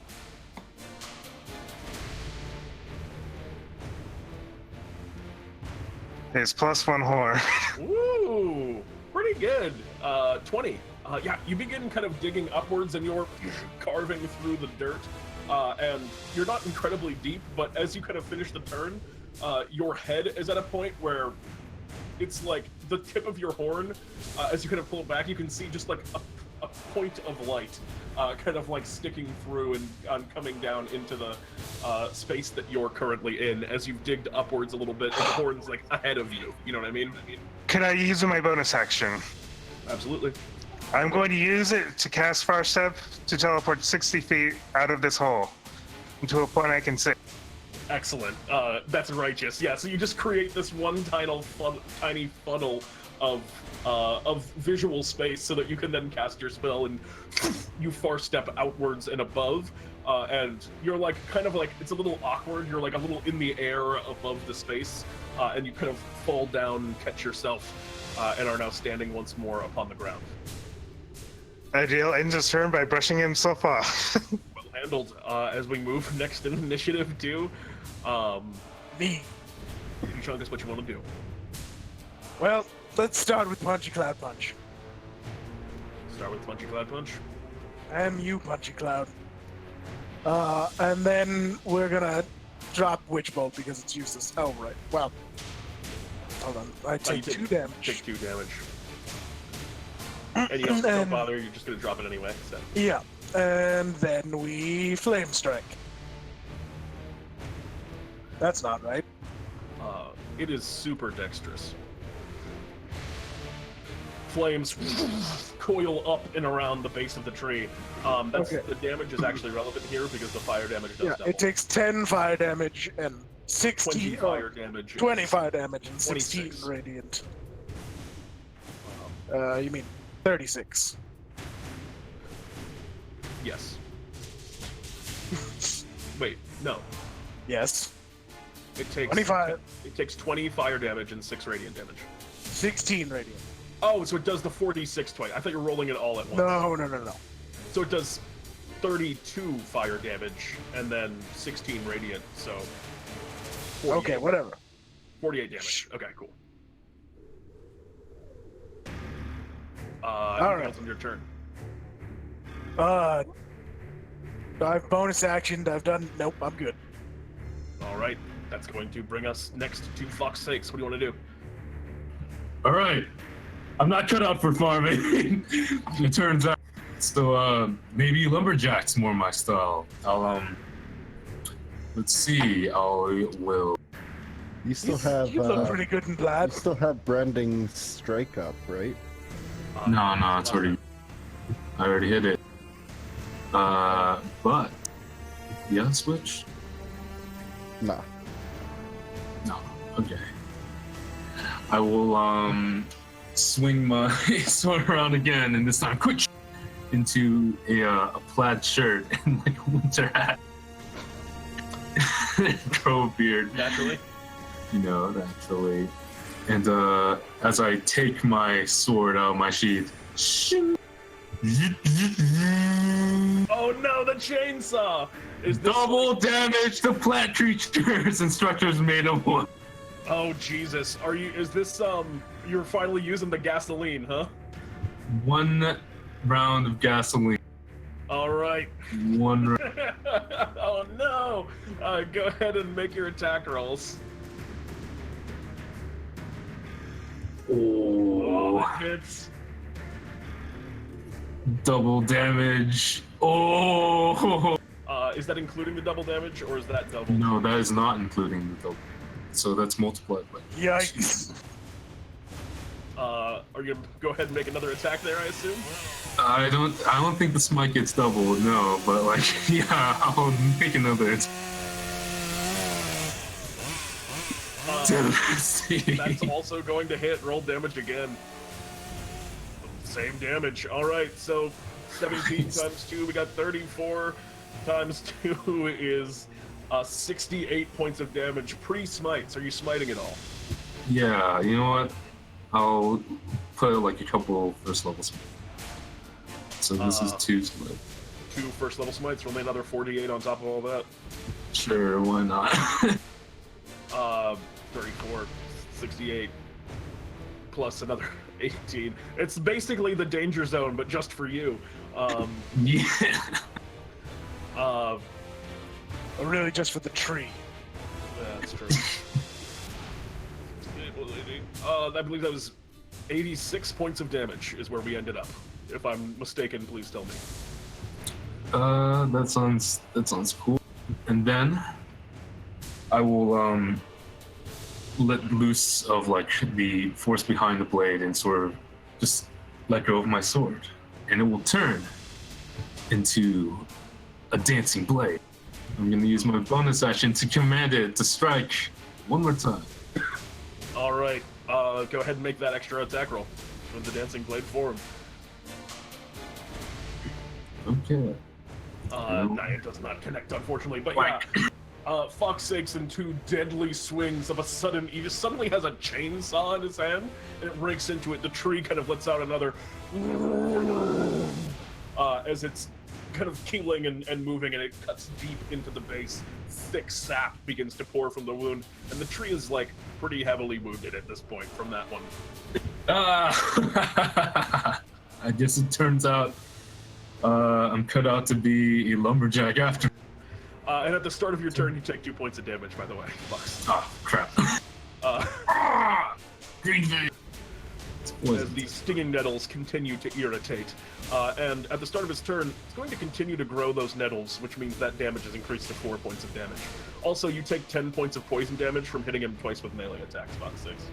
Oh my god. Okay, sure. He is I'm the just damage, like, he is the dot. I'm Also, virtually at his green. turn, make a con save. And that's going to now bring us to his turn personally. You said he makes a con save? Yeah, because he's still on fire from Searing Smite. No, he broke No, out. he made his one save earlier. Oh, okay. But he was gonna. But He makes the intelligence save at the end of his turn, right? Yes, it's at the end. So He I did it at the beginning last time. at the yeah, it's fine. At the beginning, he makes the D6 roll.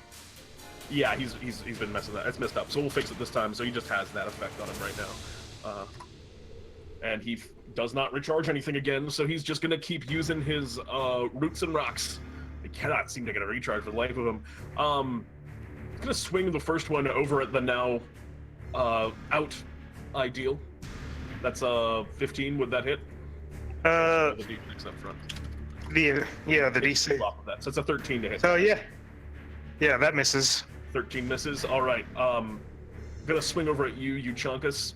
That one's gonna get you. Yep, that is. No two ways about that one for 37 points of bludgeoning damage. Ow. One of the massive roots smacks into you and strikes, and you are now also restrained by that root as it kind of coils up and around you.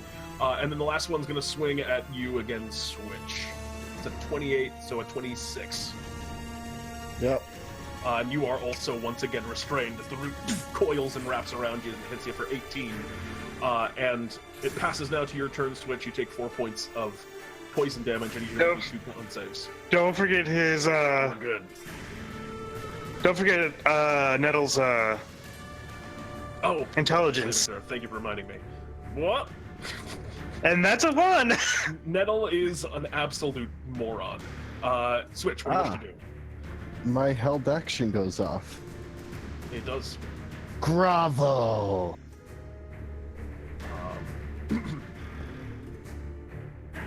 It's going to make a Wisdom. saving throw. DC 16. Right. Whoop. Oh, man, it's got good bonuses to these things. It's just rolling really terrible. The intelligence not super good at, but the wisdom is got a +5. And So he's now prone. he goes prone.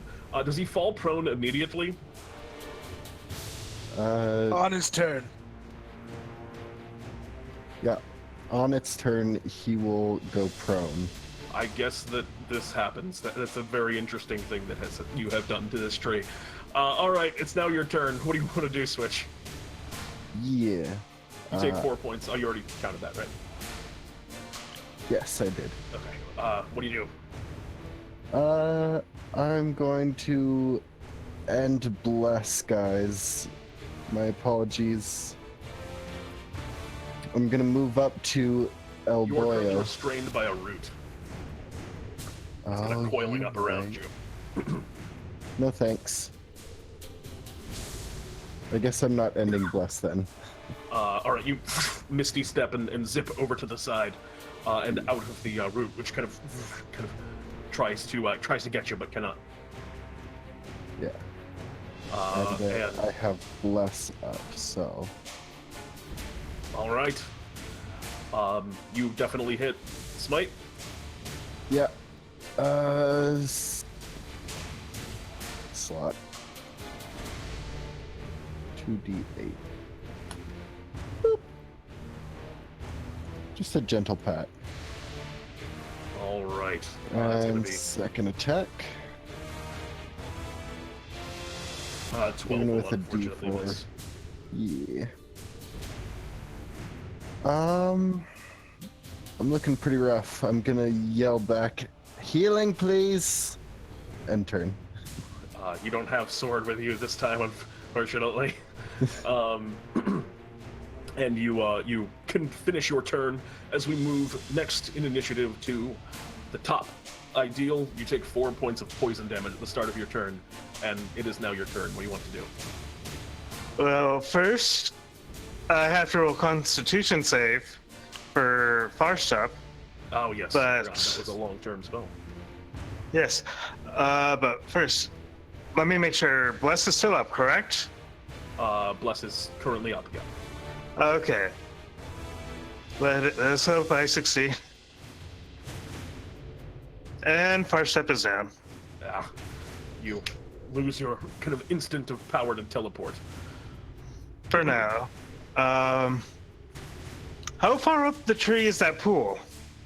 The pool seems to be something that was distant, like a memory. Like that pool, wherever that pool is its favorite snack. but the light is growing out from the center of its form somewhere. Like, okay, can I see the light from it right now, You or can see it emerging. There are kind of like twists and turns of the bark where you can kind like of like... how far up is the light coming out? Like at the lowest point? It's up towards the middle of the trunk of the tree, which is maybe 40 or 50 feet up. This thing is absolutely massive. Okay, I'm going to cast another Far Step to go up to like a branch that's near where the light is pouring out. All right. You four-step upwards and into the upper recesses of the tree, and you kind of hang onto a branch, and you can see where there's like a little bit of a there's a little bit of a curve in the into the like trunk of the tree here. It's what action is it to use Far Step? Bonus Action. So yeah, you can still. Do you want to like move and kind of like try and climb into this area? Yes. All right. As you do so, you kind of coil around, and into the center, and you can see what looks like pulsating and emanating an incredible green light in almost like a cavern that the tree has kind of formed and grown around, creating a bit of a space in here. What appears to be the pulsating heart of the tree. Presumably the artifact that Roger needs you to recover in order to track down the location of the seed. Okay, so there are vines coming from this artifact to the tree? Question mark. The heart is kind of like built into the trunk in places, and it seems almost connected by kind of tendrils of wood. That's what I meant. And I cannot control my light element. It's going after the tree. I need you to roll me damage on that. 98. So it's just automatic. So I just need to make a con save, which it'll take. The full damage again. Yeah, it takes 98 full damage. Rough day for Nettle. Yeah. Let's see. And as you guys see the blight elemental just zip around and move over towards the trunk, and as it does so, more and more of the life is beginning to sap out of this tree. It's looking pretty well beat at this point. It's pretty heavily hammered. And as that happens, the light around here, I need you to make me a Constitution saving throw, ideal. Okay. That's pretty sickening. You take 14 points of radiant damage. I'm sorry, half. So 7 points of radiant damage. As it's kind of struck, the heart begins to glow even brighter in radiant energy as you take 7 points. Ideal, you're an ASMR, right? No, he's a tiefling. And you've used your bonus action and your movement. You still have an action. What would you like to do? Yeah, I'm assuming we're going to have to get this heart out some way. And I can't cast another spell this turn because I already cast one. So... No cantrip. Yeah, no cantrip. So no cantrip. I'm gonna do the only thing I can do, and I guess... Wait, can I reach the heart with my cane if I try to attack it? Yeah, absolutely. You're right up. I'm going to whack the heart with my cane. All right, roll. Make an attack roll. 30 plus 4 will hit. Roll damage on that. 7. Damage dealt to the heart is double damage. So that is going to be 14 on top of that. Anything else on your turn, Ideal? Would you like to know its favorite color? Sure. It's green. The next initiative is going to be Euchaunkas. What would you like to do? Alright, well, first I take 4 points of damage. Yep. And I'm restrained. Just straighten out. You are restrained. Okay. Okie dokie. Okie dokie. Alright, okay, next question. How far from this thing's main body am I? You're pretty close to it because you were standing over near Switch to get the benefits of Switch's buffs. So you're only about 20 feet away. 20 feet. Okay, and I can harm the root to escape. Yep, if you wish to. Do I have to hit the part that's wrapped around me, or can I hit between the tree and the root to get rid of the part that's wrapped around me? You could do that. Great. I flame strike the tree and the root. All right. I mean, that's definitely going to take out that root. But go ahead and roll. Oh, I see what you're saying. Yeah, you can kind of catch both. I think that's definitely within the realm. So the tree will also make a dexterity saving throw, and the root will make one independently. The tree succeeds, but the root fails.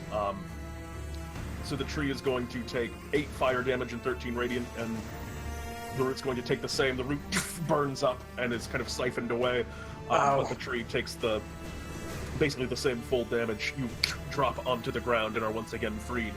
That's your action. Is there anything else on your turn? Yep, bonus action, drank a greater healing potion. That's a great idea. As we move next in initiative to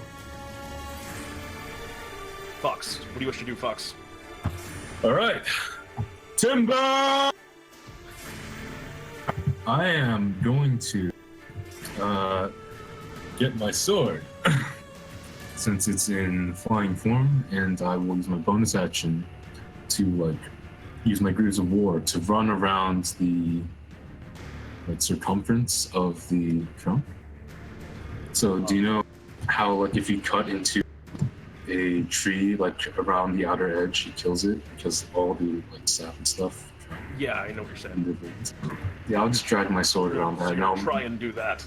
Well, yeah, just thematically. But I'm actually gonna go for the heart. So I'm gonna use my Greaves of War. Yeah, dragging my sword down. So you're gonna come to where Ideal is right now. Yeah, so you and also climb up the tree a little bit. So I'll need you to make me an athletics check to climb over the bark and up and into that point, because Ideal just teleported up to that area. Can I Deus Volt up there? Is it any action to use Deus Volt? Oh, never mind. I'll just climb. Yeah, I think it's you have to dash. Yeah, you're going and beginning to try and climb up onto the tree as you're gripping the bark, but you're unable to find any kind of sure handle on it, and the piece kind of strips away. You are unable to kind of climb up at this point. All right, then I will turn it back into the present and just attack from the base. Yeah, all right. And try to knock it down. Let's get the sword up into the 15 unfortunately will miss. 22 will hit. Roll damage. 7. That's Is that it. doubled as well? Nope. That's it. Just 7 points. 7 points of damage as you slash into the tree. The tree kind of goes. You hear somewhere deep, grumbling from within. In Primordial, you take that. In Primordial, he said, "Ow." You take 5 points of poison damage from hitting it, and 2 at the start, or 4 at the start of your turn. As we move next initiative to the tree, which is going to grovel, and it begins to activate its timber feature. Oh my god, I actually called it. Well, there's only one way for a tree to fall prone, Switch, and it's just kind of begins to the roots just kind of begin to pull upwards, and the tree is leaning over, and it's falling in your direction. It's pretty well sapped, and it's been kind of beaten down by this blight elemental and this terrible chainsaw cuts. So the tree is already in terrible shape. You think this fall is going to finish it off itself, as the tree is dying from this strike. But it's also about to fall onto you, and it is huge. The scope of the tree now becoming clear to you as it's falling towards you. You might want to. The turn now passes to you, Switch. Okay. At the start of its turn, it will crash into the ground. I'm going to mount upon Jeremiah, who is going to use their movement and their action to dash, and then their bonus action to teleport. I mean, that'll get you out of it. You can go like behind it to the other direction. Yeah. With the teleport specifically. Sweet. All right, yeah, you're just good. In that case, that's going to bring us next initiative to the top, which is you, Ideal. The tree is starting to fall, but you are currently within it.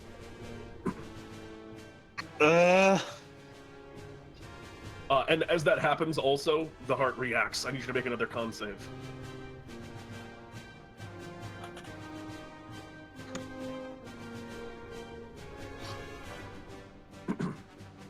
You fail that con save, taking 13 points of radiant damage.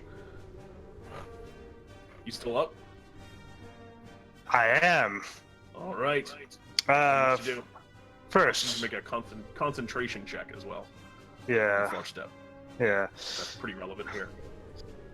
Let's see if I succeed. Oh, I needed to You're good.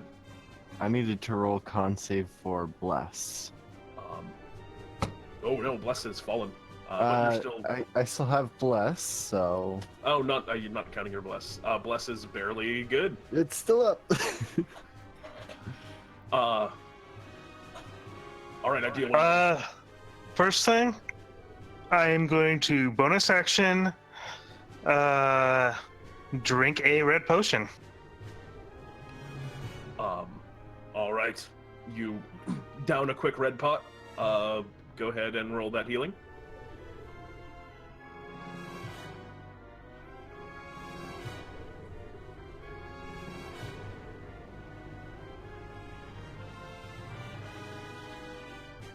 Sorry, I'm just looking it up, making sure I roll. 2d4 plus 2, right?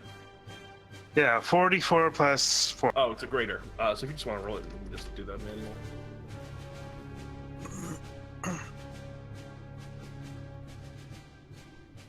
Okay, great. 15. You chug a quick healing potion, but the tree is kind of collapsing around you. It's your bonus action. You still got an action and movement. Yeah. For my action, and I guess I'm gonna try and climb out of the tree. All right, make me an athletics check. No. Rather than that, that's what I was gonna do. But I've decided I'm going to run over to where the heart is and just hold on. Okay. You're gonna just have to make me a strength saving throw when the time comes to see how well you're able to brace yourself, and if you take the fall damage from this or not. 'Cause you won't take Luckily, next turn. Yeah. That's gonna bring us next in initiative to Euchaunkas. There's a tree that's falling directly towards you. Okay. I teleport away. You just have a teleport too? Alright, everyone's I have my everyone's got thunder step, teleports. so I'm Wait, so how long does it take for this tree to fall? It's gonna fall. It's gonna hit on the next round. So it's gonna hit after Fawkes' turn. Fawkes, it's your turn. Euchaunkas teleports away. You're right at the base of this tree, which is about to fall directly on top of you. All right. In flight. You guys are so mobile. I teleport away. I'm just kidding. I'll try to get up to the heart one more time to help my friend out. Marcus, There as well. you're the ASMR. Why don't you just fly? Yeah, you can come up, grab me, and fly. Doesn't he use an action to do that? It's like, and it's the once per Then day. you'll get Then why don't you sick. just fly up there, grab me, and then fly away? Alright. I'll use my action to dash, change into the day's ball, and then get flying speed, and I'll, grab him out. Oh my god. Okay, there's a lot of...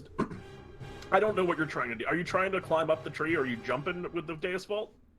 Yeah, I'll jump at the day's ball.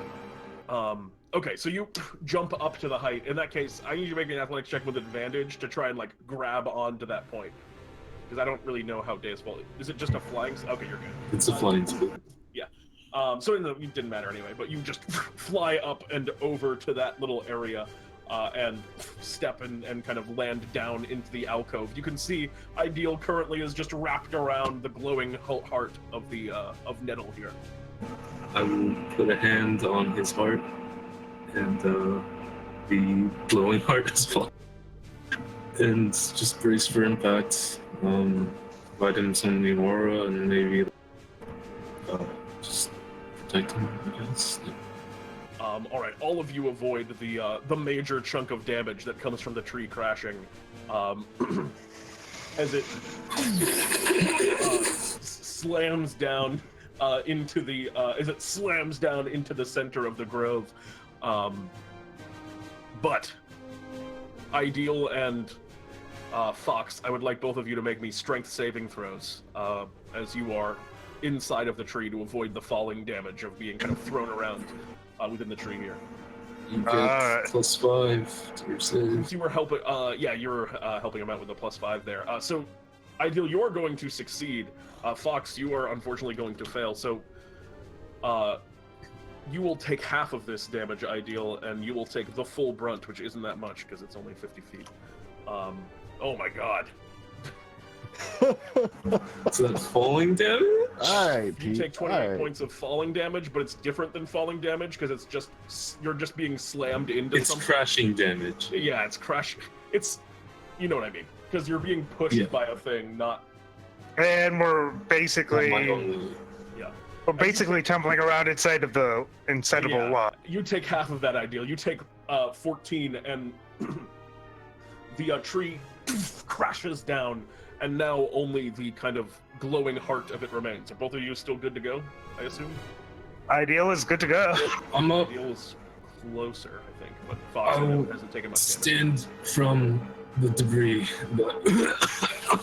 I got a nettle in my neck. I'm poisoned. Veins all green, and yep, I'm bloodied. I'm still After good. Timber's turn, it's Switch's turn? Well, I think we're out of initiative at this point, as Timber has seemingly wanted gone to- down here. Yeah, and I'm assuming that my first step is gone now, but it doesn't matter because we are on ground. Yes. And Fox and Ideal, both of you are here with the relic that you were meant to recover. Got it. Safe. And Oh, take a healing potion. Ideal says as he hands Fox a healing potion. Sure. I can put it in my bag. Oh, here. Don't drink it. But no, I pretend Everyone to gets drink 8 it, health but points. it's still full. make a And now lay on hands. make a deception check, Fox.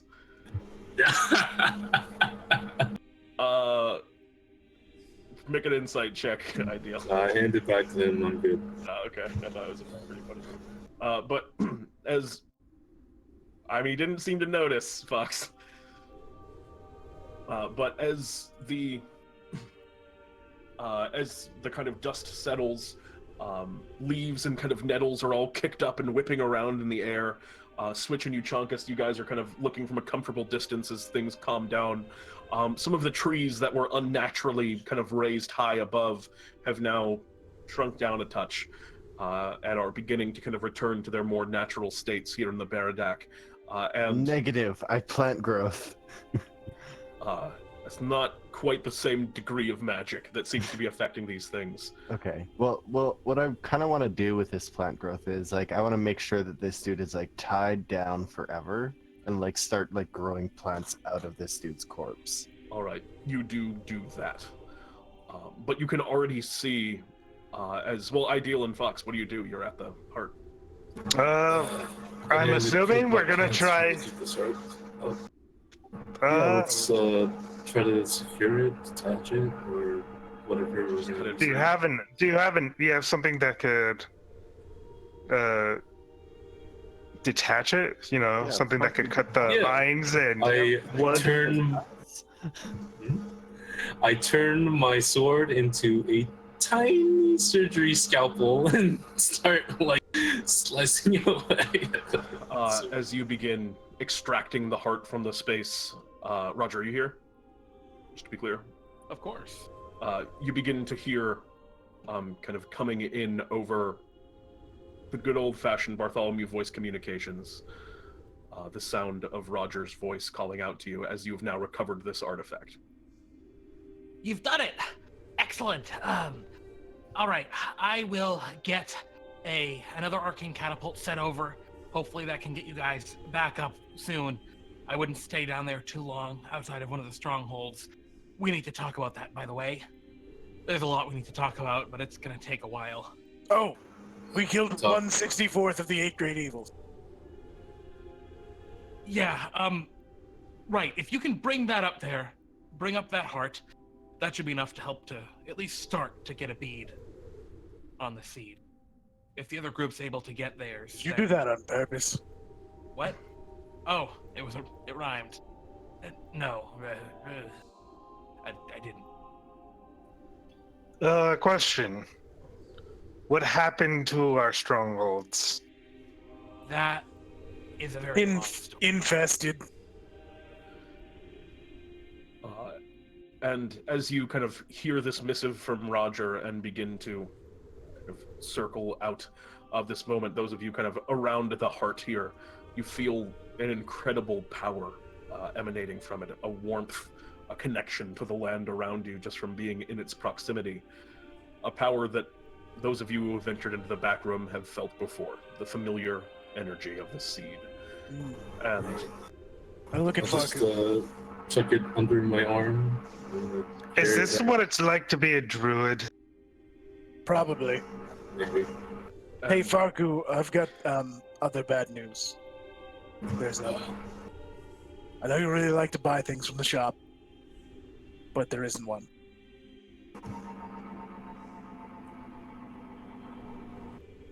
Fox, not fuck.